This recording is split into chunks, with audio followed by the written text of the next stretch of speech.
近几年，咱们齐府不知沾染了什么邪气，怪事不断。什么怪事？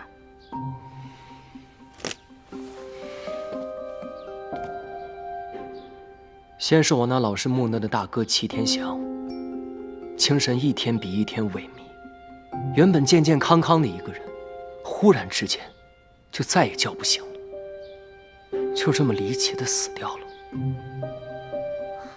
我大哥死后不到1年，我二哥也遭遇了厄运。我二哥齐天放生性闲散，但并不娇宠，身子骨比我还强出了许多。若是他能改掉闲散的毛病，或许也是咱们齐家一名有用的男儿。可就在那个夏天的晚上，天气闷热，二哥齐天放开敞门窗睡在凉席上。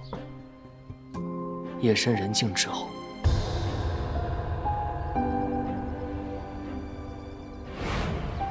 我二哥便中了蛇毒，不治身亡。这太蹊跷了！好端端的齐府，为何有这种毒物？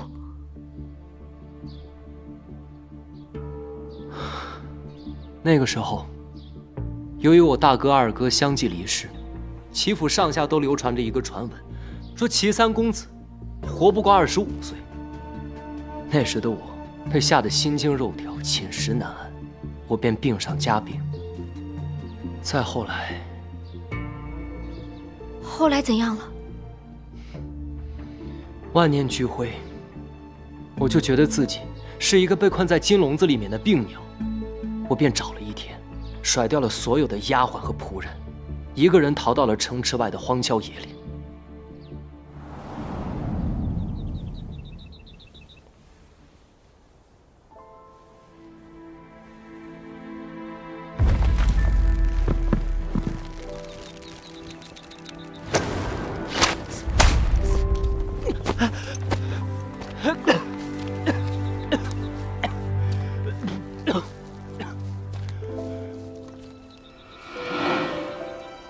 救下我的人，便是我的恩师刘若谦。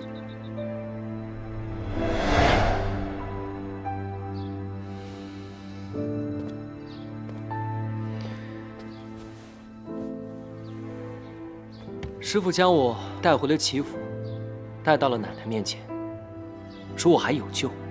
奶奶便将他留到了齐府，他便成了我的师傅，还传授了我一身武功。这么说起来，你还真是不容易。想起以往，恍如隔世，恩师就是我的再生父母。你这从有病到无病，我是听明白了。可是从无病到装病，其中缘由你还没告诉我呢。恩师来了府中半年，对咱们齐府的情况洞若观火。他告诉我，钱财对于穷苦人家来说，那是救命生存的根本。可对于咱们齐府，那是催命的毒药。别看这亭台楼阁、碉楼玉柱，这齐府里面的人早已变身豺狼，杀心四起。师傅还告诉我，要我韬光养晦，装出一副大病未愈、时好时坏的样子，方可让豺狼掉以轻心。那你就不能求求你师傅帮忙，将豺狼绳之以法吗？冰冻千尺，非一日之寒。此人在齐府隐藏极深，若想抓住他的把柄，还需等待时日。我看你们这齐府，根本就没什么好待的。那你是想回扬州去了？你们齐府就是泥塑的金刚，外头看着亮，里头黑得很。我李玉湖迟早要回去的。那你是想把杜冰雁给换回来？那更不可能了。冰雁姐姐就是个文弱女子，又不像我一身武艺，什么都不怕。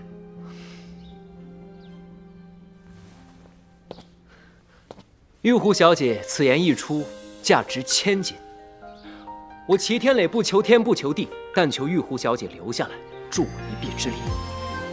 我为何要助你一臂之力？你忘了，我不也助你一臂之力了？要做什么？捉狼。玉湖妹妹从小练就一身武艺，乃江湖侠义人士，不知意下如何？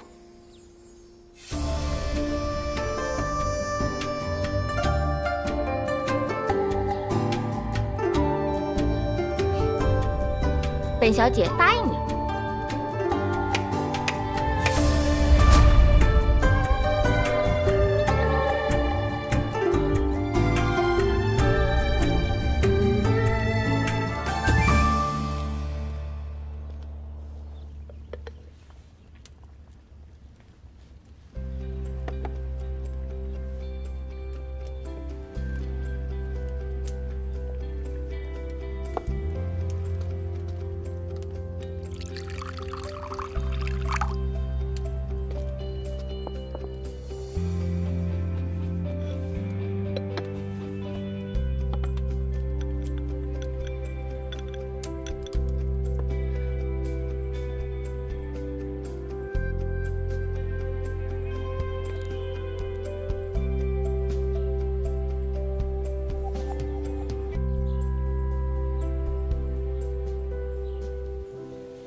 将军，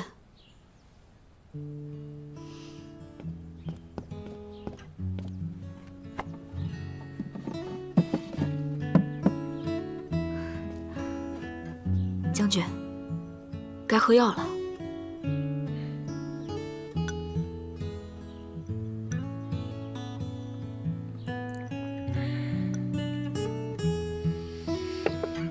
杜宾，我好像确实在哪儿见过你。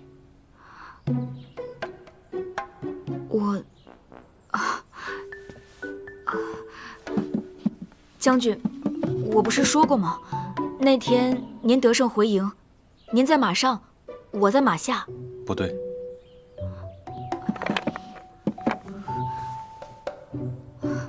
我该给您换药了。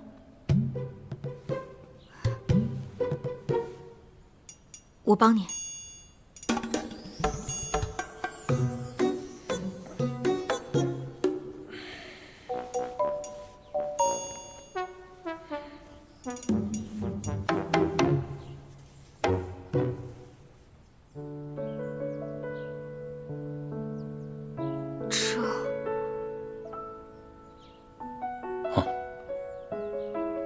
与异族大战所伤，战了7天7夜，血流的直了。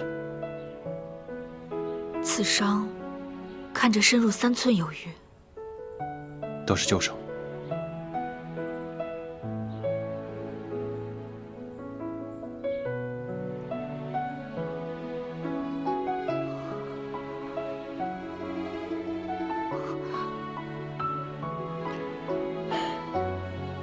这是被昔日战友所出卖，没防得住背后的暗箭。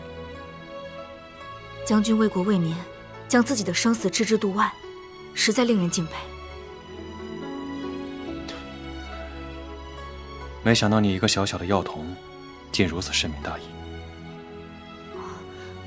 我之前也读过几年书。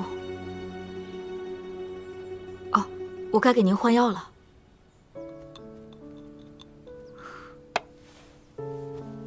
有些痛，您忍忍。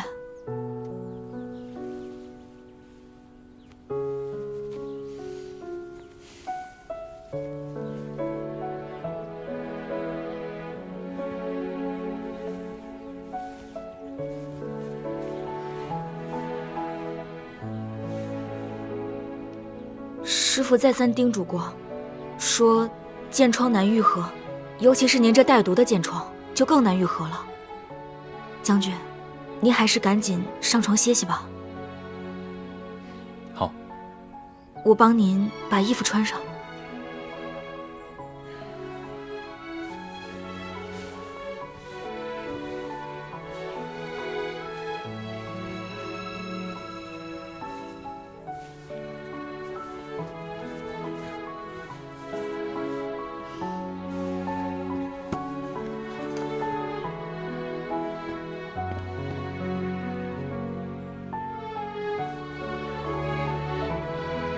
将军，我看您这儿也没个人收拾，我帮您收拾一下吧。好。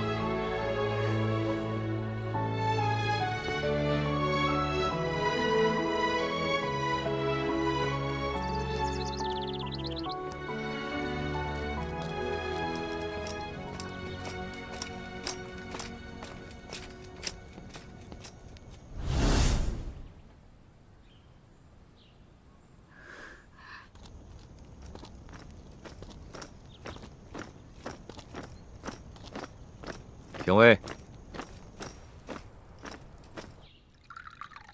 你刚才说将军已经去世过2任妻子了，到底是怎么回事？第一个夫人好像是难产而死，当时母子俩都没保下来。第二个呢？第二个夫人好像是随将军一起远征西南边关，长途跋涉，突然中疾不治而亡。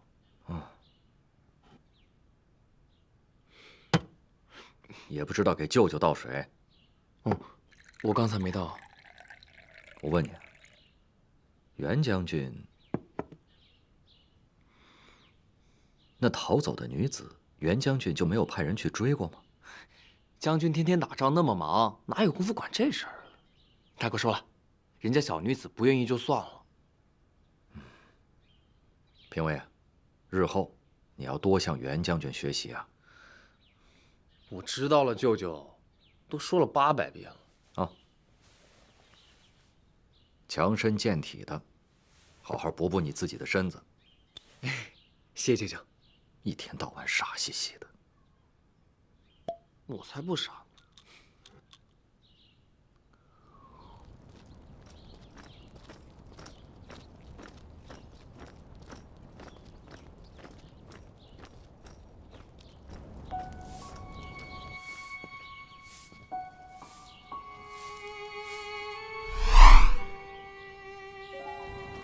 这是怎么回事？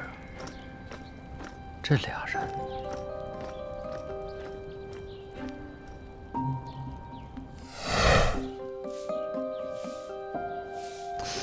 不对，这瞧着是个女的呀。杜宾，杜宾，这杜冰雁是假的，但新娘子却是真的。这不就是杜冰雁少了一个字吗？哎呀！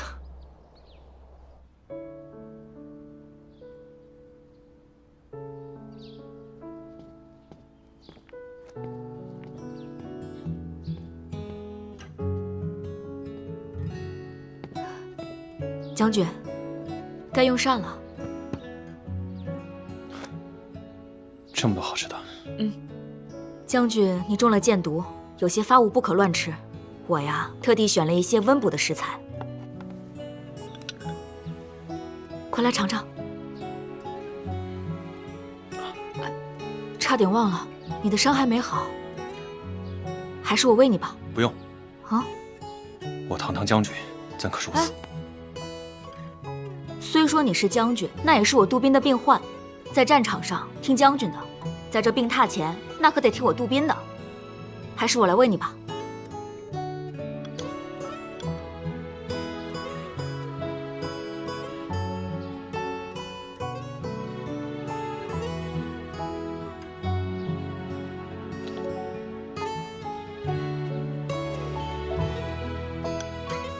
味道如何？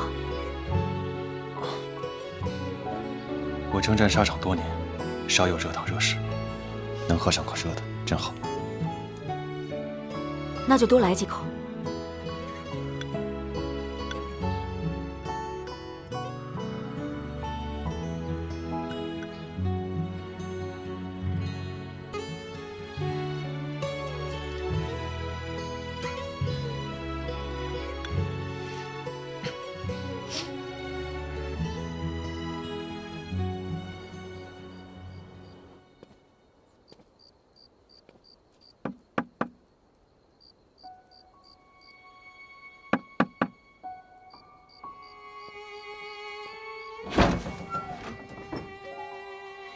小乔姐，你怎么来了？给三少爷送药啊。哎，等一下啊，少奶奶，小巧姐来给三少爷送药啦。三少奶奶，这药已经熬好了，得让三少爷亲口喝下去，老太君才能安心呢。他已经歇着了，交给我吧。你去歇着吧。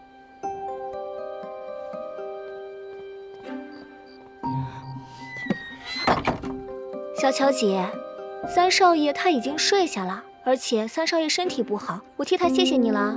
你快回去吧，明天还得早起呢，快回吧啊！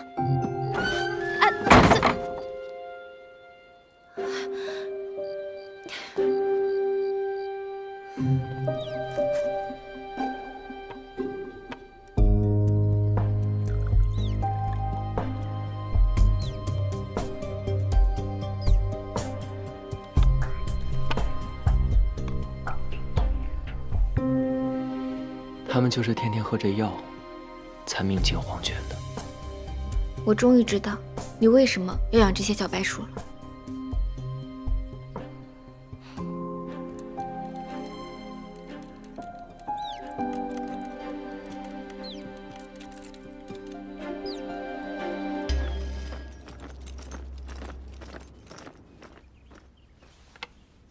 记得一日一剂。来，杜宾。跟我来。下一个。谢谢。恢复的差不多了。杜宾，再给他拿一些乙种药丸。好。乙种。哎，杜宾，忙着呢。多谢。你来干什么呀？舅舅，你再给我开一个上次的药丸吧。哦，杜宾，帮他去拿一颗乙种药丸。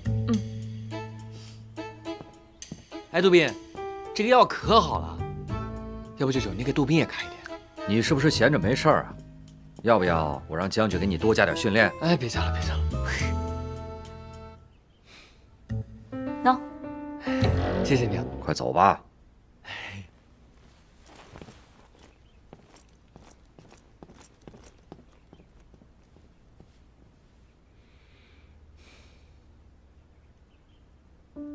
杜宾，来坐。哦，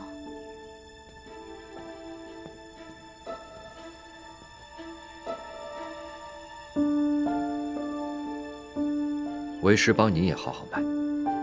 我右手。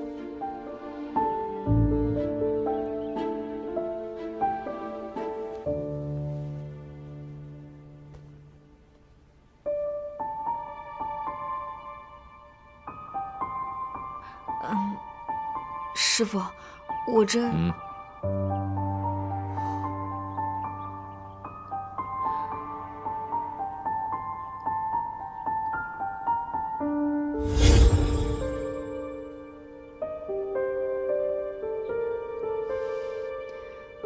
果然不出我所料。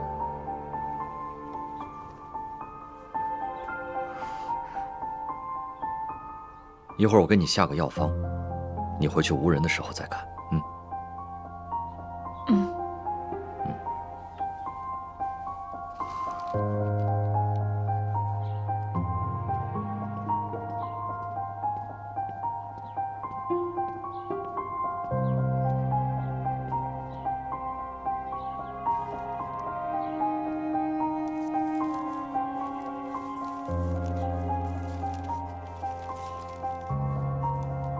一两柴胡去林州，4文冰片到边城。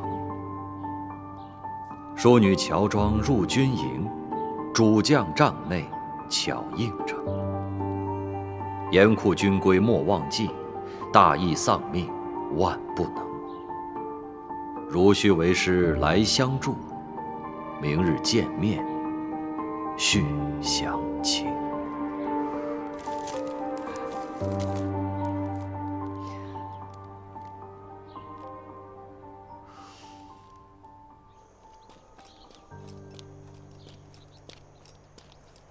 杜宾，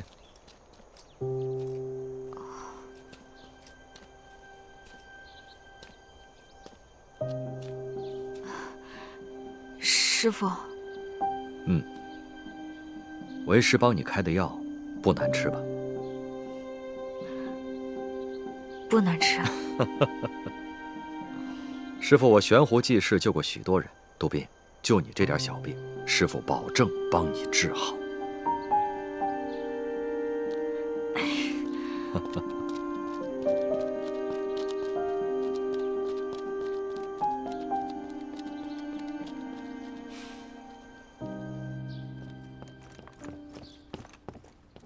禀报将军，按您吩咐，小人查了咱们部队军籍，如今服役人员当中并没有叫杜奎的人。前2年的骑兵当中倒是有扬州人士，但去年也调配去支援南方了。将军在吗？去吧。是。将军，杜斌。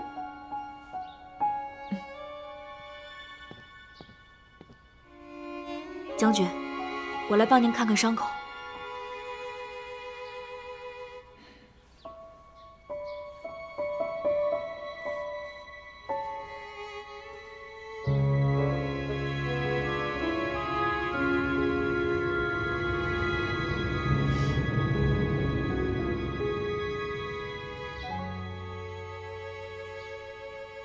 师傅，将军的伤口都已经愈合了。好，将军，我再为你把把脉。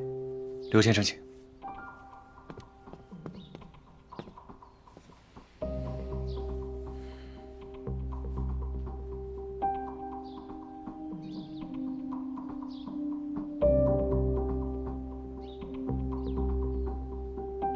将军请放心，再休息2日，便可上阵杀敌了。多谢刘先生。杜斌。哦。我已命人查了军籍，我部并无杜奎其人。兄长不在此处，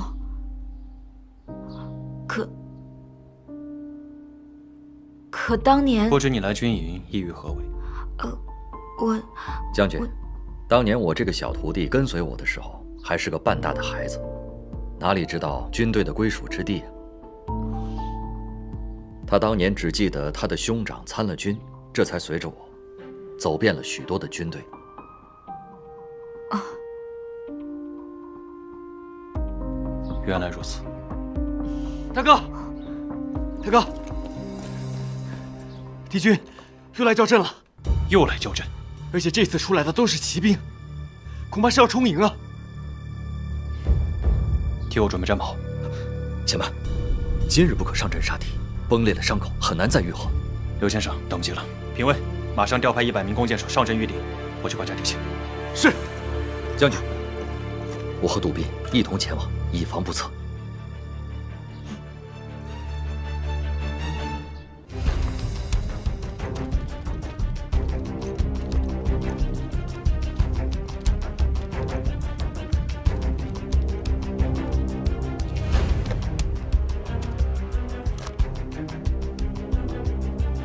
将军，敌军已经教营2天了，他们前面是骑兵，后面是步兵，看样子是要冲营啊！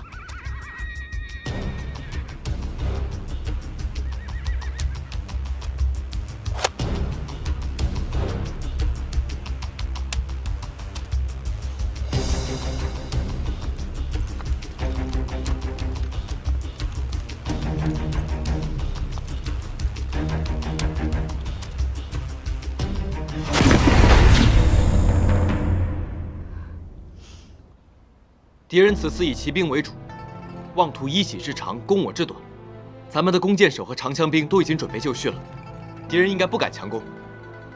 我们要分成几步，四处游动，或趋前击敌，或佯败诱敌，诱导敌人进入我们的包围。但敌军如果强攻怎么办？那咱们就跟他们硬打。是啊，强攻怎么办？是。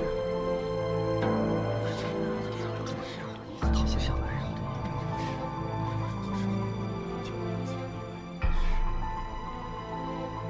还有吗？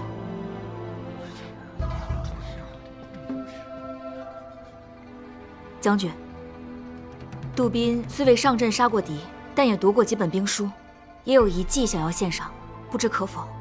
当然，请说。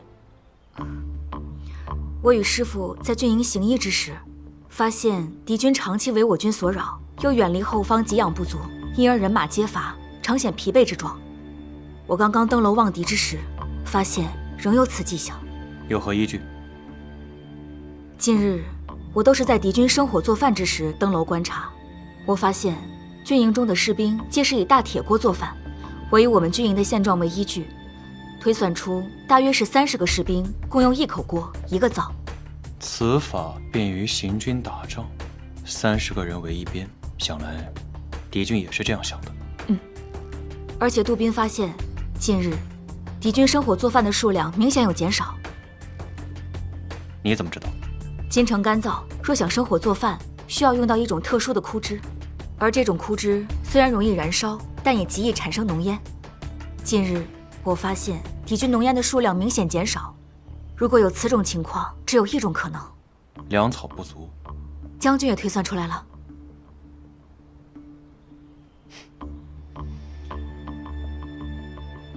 观察入微，心思缜密，做得好。那针对此番军情，你有什么计策吗？我想，既然敌军的士兵都没得吃，那他们的马匹定然也是饿着肚子的。既然如此，我们不妨把我军刚刚煮好的黑豆发给最前排的每一位士兵，当敌军策马而来之时，将黑豆倒洒于地上。不是，杜宾，敌军马上就要攻进城了，你还要把人家喂饱，这是什么馊主意？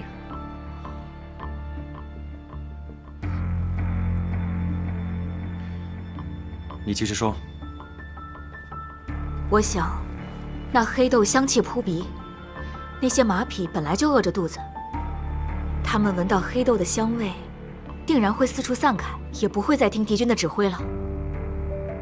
我们便可趁此时机，杀他们个措手不及。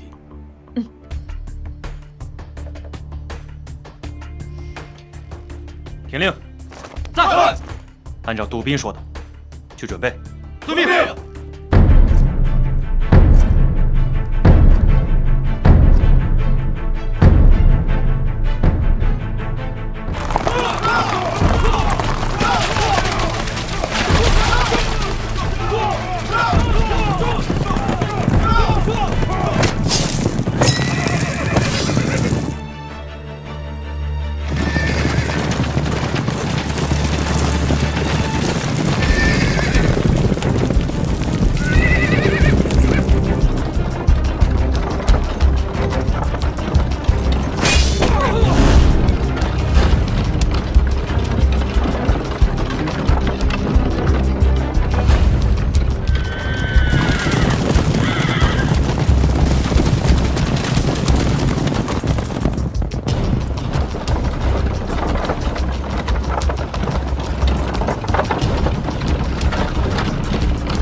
师傅，嗯，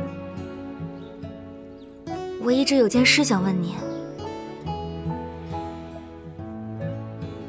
您为何不仅知道我叫杜冰燕，还知道那个姑娘的名字呢？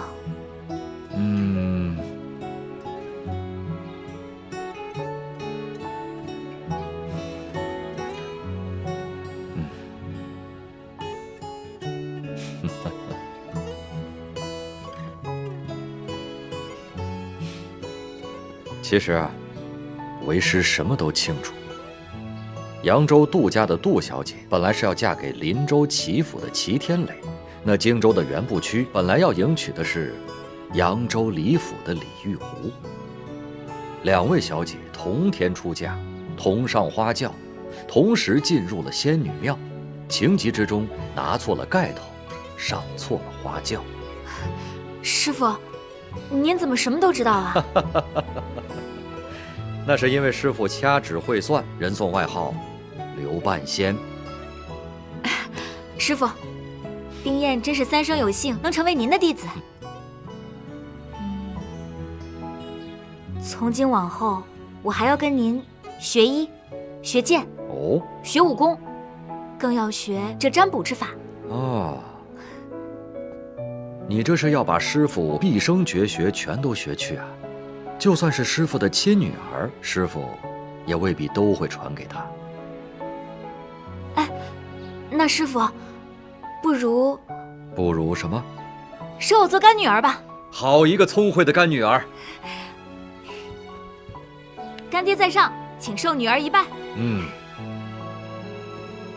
来，冰燕。其实师傅呢，并非什么高人。我是从林州过来的，齐家的三公子也是师傅的徒弟。天磊装病，是为了应付府上那些奸邪之人。哦，对，你的玉狐妹妹，功夫了得，她和天磊情投意合，也算是上天的安排，缘分之事真是妙不可言呐。现在林州这边歪打正着，巧配了姻缘。如果荆州这边你们二人也能情投意合，那就是上错了花轿，嫁对郎啊！师傅，还叫师傅？干爹，瞧您说的。哎，杜宾，我正找你呢，你献的可真是锦囊妙计，敌人的骑兵被我们打败了。哦，真的啊？沙校尉，你就给我们讲讲呗。讲什么？讲满地撒黑豆的事儿啊？对呀，这个到底怎么回事啊？跟你说啊，撒黑豆呢，听起来就是个小动作，对吧？但实际上这是个连环计。敌方的战马一闻到那个黑豆的香味啊，全都低着头，到处找豆子吃。就趁这个时候，我们战鼓雷鸣，直接冲杀过去。敌人以为我们神兵天降呢，顿时就没有了那主心骨。我们就像砍刀切菜一样，直冲敌方大本营，大获全胜。哈！来，都猜猜，出这个点子的人是谁啊？谁啊？沙校尉啊，我们哪猜得出来啊？你告诉我们呗。是啊，跟你们说，出此其策的就是我那个聪明伶俐的小兄弟，杜宾。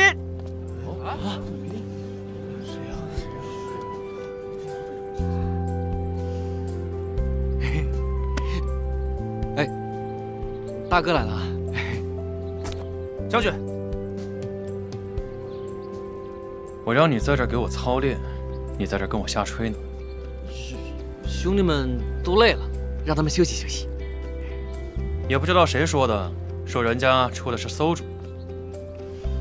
这大哥，哎，你这个伤恢复的怎么样啊？没有什么大碍了。那就好。今天我到这儿，就是告知大家一声，今晚在这儿举办庆功宴，所有人今晚必须到场，没有借口啊！大哥，酒肉管够吗？你怎么整天都是吃啊喝的呢？我这……管，今晚畅饮，畅饮！多谢将军！多谢将军！多谢将军！多谢将军！多谢将军！多谢将军！多谢将军！谢谢大哥！多谢将军！继续吹吧。吹完赶紧让他们回去休息。行。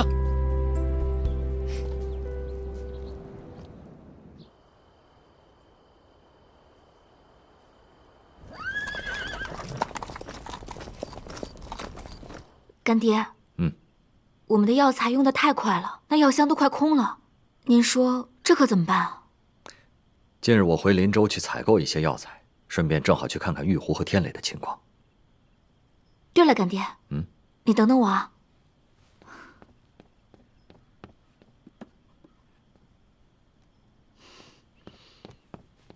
干爹，今天我看到了这个。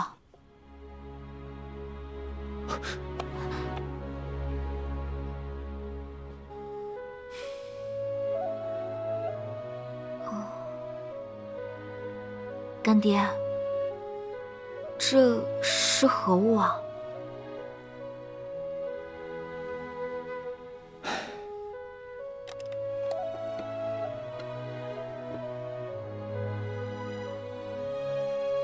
这是一对痴男怨女的信。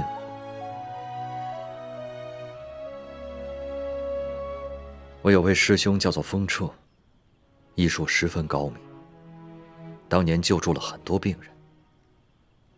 只是可惜的是，为医者却不能自救。